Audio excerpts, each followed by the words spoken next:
बौद्ध जिला हरभंगा ब्लॉक देवगढ़ राजस्व सर्कल अंतर्गत बीरीगढ़ ग्राम रे सरकारी जमी रे निर्मित होइथिबा घर को जेसीबी लगाई भांगी प्रशासन। सूचना अनुसार बीरीगढ़ ग्रामर अर्जुन देहुरी निज घर आगरे सरकारी जमी रे थिबा एक सर्वसाधारण कूओ को पोती निज दखल रखी गृह निर्माण करथिले। उक्त घटना को नहीं ग्रामवासी और अर्जुन को परिवार मध्य विभिन्न समय रे गंडगोल होइथिला। ए संपर्क में बौद्ध थाना रे बारंबार अभियोग होई सरकारी जगह को मुक्त करने को राजीनामा मध्य करा जायथिला।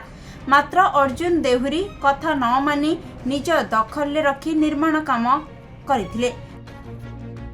अभियोग पर परिशेष में हरभंगा तहसीलदार मजिस्ट्रेट दायित्व में हरभंगा तहसीलदार अतिरिक्त तहसीलदार बौद्ध थानार एएसआई समेत अन्य वरिष्ठ लोकों उपस्थित जेसीबी साहाय्य सरकारी जमी घर को भांगी दि जाइछि।